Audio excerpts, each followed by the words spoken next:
I carried this secret for over a century. The guilt has been eating me alive since 1912. My name doesn't matter anymore. I'm dead now, speaking from beyond through records I left behind before my passing in 1962. I was a deputy sheriff in Montgomery County, Iowa, when the most horrific crime in our state's history took place, and I helped cover it up. On the morning of June 10th, 1912, 8 people were found brutally murdered in a small white house in Villisca, Iowa. 6 of them were children, all killed with an axe while they slept. The killer had moved through that house like a ghost, methodically ending 8 innocent lives in what should have been the safest place on earth, their own beds. But here's what the newspapers never told you. Here's what we made sure they never found out. The person who committed these murders, we knew who it was within 48 hours, and we let him walk free. For 50 years, I watched as innocent men were accused, tried, and destroyed by suspicion. I watched as families were torn apart by false accusations. I watched as the real killer lived his life, died peacefully in his bed, and took his secret to the grave. All because we, the people sworn to protect and serve, decided that the truth was too dangerous to reveal. In 1912, Villisca was a thriving railroad town of 2,500 people. Everyone knew everyone. Children played in the streets until dark, and no one locked their doors. That innocence died on June 9, 1912, at 508 East 2nd Street. What happened in that house didn't just kill 8 people, it murdered the soul of an entire community. Tonight, for the first time in over a century, you're going to hear the real story. The story of corruption, cover-ups, and a conspiracy that reached into the highest levels of Iowa law enforcement. The story of how 8 people died and how justice died with them. Because I can't rest, even in death, until someone knows the truth about Iowa's darkest secret. The Moore family was the picture of American prosperity in 1912. Josiah Moore was 43. He was a successful businessman who managed the John Deere implement store in Villisca. His wife, Sarah, 39, was beloved in the community, active in church and local charities. Their 4 children, Herman, 11, Catherine, 10, Boyd, 7, and Paul, 5, were bright, happy kids who lit up every room they entered. On that fatal evening of June 9, 1912, the Moore children had attended a church program at the Presbyterian Church with their parents. The performance ended around 9:30 p.m., and the family walked home with 2 house guests, Lena and Ina Stillinger, ages 12 and 8, daughters of Joe and Sarah Stillinger. The girls had been invited for a sleepover, a common occurrence that should have been filled with giggles and whispered secrets. Instead, it became their tomb. The last confirmed sighting of the family alive was around 10 p.m., when a neighbor saw them turning off their lights for the night. By all accounts, they went to bed as they always did, trusting, safe, unaware that evil was already waiting in their home. What I'm about to tell you was never released to the public. The killer had been hiding in the house for hours before the family returned. We found evidence he'd eaten food from their pantry, had even sharpened the murder weapon, Josiah's own axe, on their grindstone in the basement. He'd planned this meticulously, studying their routines, knowing exactly when they'd return from church. Mary Peckham, the Moore's neighbor, became concerned the next morning when she noticed the family's chickens hadn't been fed and their morning chores remained undone. This was completely unlike the punctual, responsible Moore family. When her calls to the house went unanswered, she contacted Josiah's brother Ross, who had a key to the property. Ross Moore entered the house at approximately 8 a.m. on June 10, 1912. What he found defied human comprehension. The killer had moved through the house systematically, starting with the parents' bedroom downstairs. Josiah and Sarah Moore lay in their bed. their heads completely destroyed by repeated axe blows. The force of the attacks had been so violent that blood covered the walls and ceiling. But this wasn't random violence. This was calculated, methodical execution. Moving upstairs, the killer had entered the children's bedroom, where Herman and Catherine slept in one bed, Boyd and Paul in another. Each child had been killed with a single precise blow to the head. They never woke up. They never knew what happened. In that small mercy, at least, the killer had shown some restraint. In the guest bedroom, Lena and Ina Stillinger had suffered the most brutal treatment.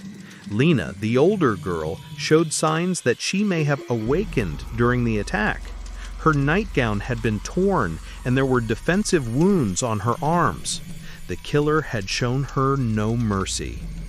But here's what we never told the public.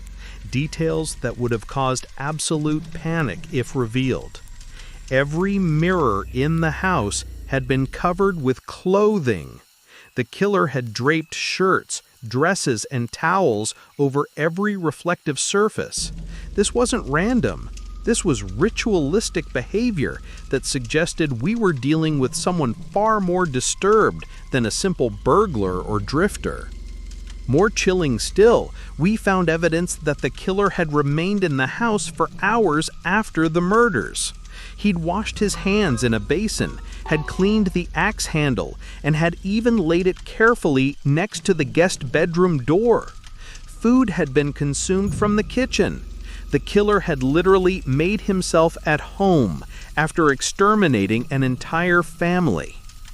We also discovered something that still haunts me to this day, a piece of bacon found downstairs with a bite taken out of it. The killer had actually eaten while surrounded by his victims. This level of psychopathy was beyond anything we'd ever encountered in rural Iowa. If you think this story is disturbing now, you haven't heard anything. What we uncovered about the real killer's identity will shock you to your core. Make sure you're subscribed and have notifications turned on, because the conspiracy I'm about to reveal involves corruption at the highest levels of law enforcement. Trust me, you don't want to miss what's coming next. The initial investigation was, to put it mildly, a complete disaster. By the time we secured the scene, half the town had trampled through the house. Souvenir hunters had taken pieces of evidence. Critical clues were destroyed by curiosity seekers who treated the crime scene like a tourist attraction. But that chaos was convenient for those of us who wanted certain evidence to disappear. The first serious suspect was Frank Fernando Jones, a wealthy businessman and state senator who had previously employed Josiah Moore. The two men had a bitter falling out over business matters, and Jones had made threatening statements about Moore in the weeks before the murders. Jones had motive, opportunity, and the connections to cover his tracks. What the public never knew was that Jones had an alibi that should have cleared him immediately, but we suppressed it. On the night of the murders, Jones was documented as being in a hotel in Omaha, Nebraska, with multiple witnesses and hotel records to prove it. But Jones had another connection to the case that made him too dangerous to clear publicly. You see, Jones wasn't just a businessman.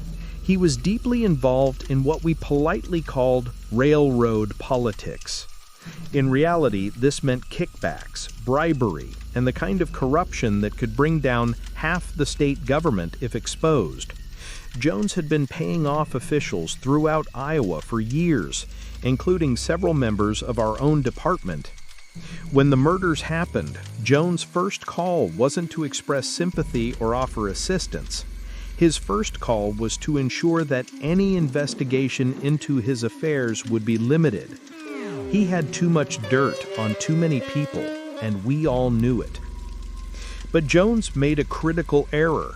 In his panic to distance himself from the Moore family, he inadvertently revealed that he knew details about the crime scene that hadn't been released to the public.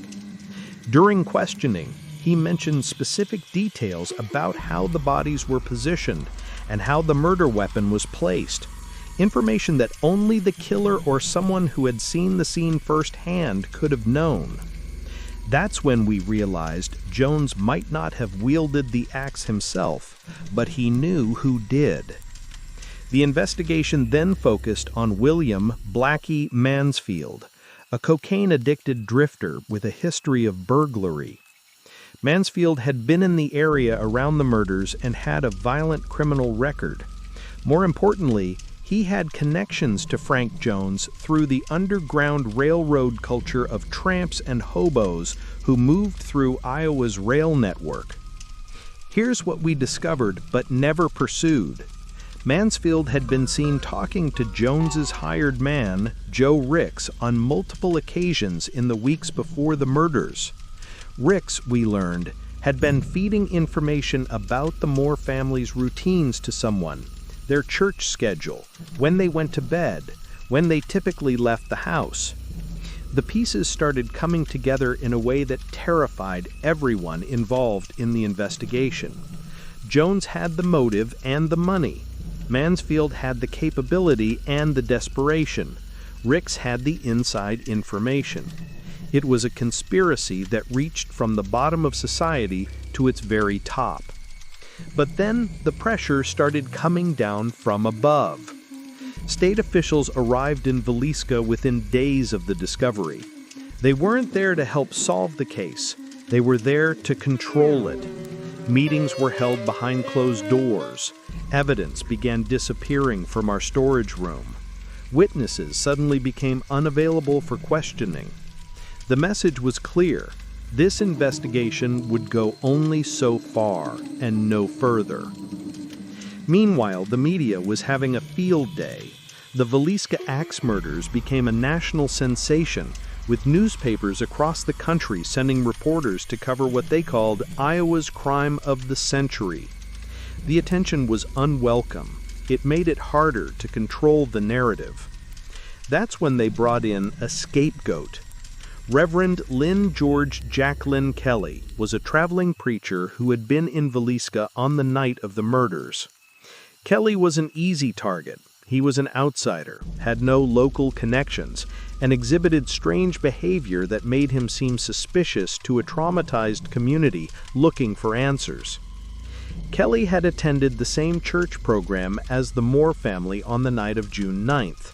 He'd spoken to several people there, including some who later described his behavior as odd or inappropriate. After the murders, Kelly had quickly left town, which in the minds of many made him guilty by default. But here's what we knew and never revealed. Kelly had an ironclad alibi. He'd spent the night of the murders at the home of another reverend in Macedonia, Iowa, over 40 miles away. Multiple witnesses could verify his presence there throughout the night. It would have been physically impossible for him to commit the murders. Yet, when Kelly voluntarily returned to Villisca to clear his name, we arrested him instead. This case has haunted America for over a century, and now you know why. The truth was buried by the very people sworn to uncover it. If you're fascinated by true crime cases where corruption meets murder, you need to check out our other videos about small-town cover-ups and unsolved mysteries. Hit that like button if this story is making your blood boil as much as mine did back then. Because what I'm about to tell you about Kelly's treatment will make you understand why I can never rest in peace.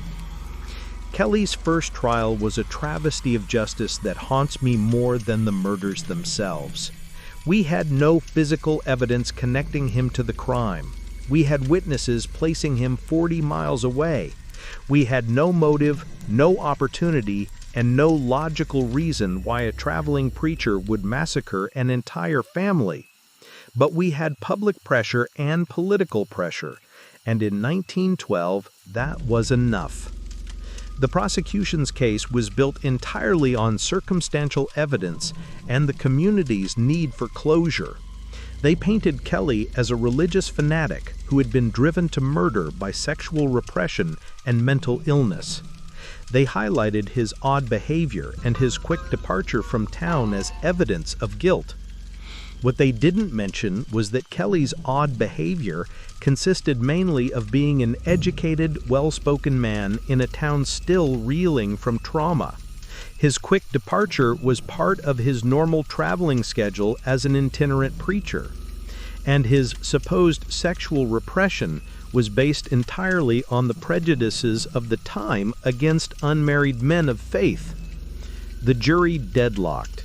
Kelly walked free, but his life was destroyed. He would be arrested again in 1917 for the same crime, tried again, and acquitted again, but the damage was done. He spent the rest of his life under a cloud of suspicion, dying alone and broken in 1933. Meanwhile, the real conspiracy continued to operate in plain sight. William Mansfield, our actual prime suspect, was picked up by authorities in Kansas City shortly after the murders. During interrogation, he made statements that should have broken the case wide open. He admitted to being in Villisca on the night of the murders. He knew details about the crime scene that hadn't been released to the public. Most damning of all, he implicated Frank Jones as the man who had paid him to teach Moore a lesson. But Mansfield never made it to trial for the Villisca murders. Instead, he was quickly charged with an unrelated burglary in Kansas City and sentenced to 5 years in Leavenworth Federal Prison Century. The Iowa authorities made no effort to extradite him. No attempt was made to follow up on his confession. He simply disappeared into the federal prison system. Mansfield died in that prison in 1916, taking his secrets with him. But before he died, he told his cellmate something that would haunt me for the rest of my life. I didn't mean for the kids to be there. Jones said the house would be empty except for Moore and his wife. You see, the murders were never supposed to be a massacre. They were supposed to be a targeted hit, a way for Jones to eliminate Josiah Moore while making it look like a robbery gone wrong. But the presence of the 4 Moore children and the 2 Stillinger girls turned a calculated murder into something far more horrific. That's why the killer had shown restraint with the children. Quick, single blows that killed them instantly. It wasn't mercy. It was a man trying to minimize casualties in a job that had already gone far beyond what he'd been paid to do. But even this revelation was too dangerous to pursue. By 1916, Frank Jones had become even more politically powerful. He was untouchable, protected by a network of corruption that reached into the governor's office itself. So we let it die. We let the truth die with Mansfield in his prison cell. The impact on Villisca was devastating and permanent. Property values plummeted. Families moved away. The town that had once been a symbol of American prosperity became synonymous with unspeakable violence. Children who had grown up feeling safe and protected now slept with their doors locked and their windows barred. The Moore house itself became a monument to our failure. It stood empty for years, too macabre for anyone to want to live in, too expensive for the family to maintain. Local children dared each other to touch the front door. Ghost stories began circulating almost immediately. Over the decades, the house changed hands multiple times. Various owners attempted to renovate it, to somehow cleanse it of its dark history. But the house seemed to resist all attempts at normalization. Unexplained sounds, mysterious cold spots, and an overwhelming sense of sadness drove away tenant after tenant. In more recent years, the house has become a tourist attraction, a bed and breakfast for those morbid enough to want to sleep where children were murdered. The irony isn't lost on me. The place where justice died has become a place where people pay money to be entertained by tragedy. But the house holds its secrets still. In my final years, I returned to Villisca several times, drawn by guilt and the need to finally confess. Standing in that house, I could feel the weight of all our failures. 8 innocent people died, and we failed them all. The physical evidence we suppressed would be invaluable today. In 1912, we didn't have fingerprinting technology or DNA analysis. We didn't understand psychological profiling or forensic science. But we had witness statements, we had confessions, and we had the means to pursue justice. We chose corruption instead. Frank Jones died peacefully in his bed in 1948, surrounded by his family and lauded as a pillar of the community.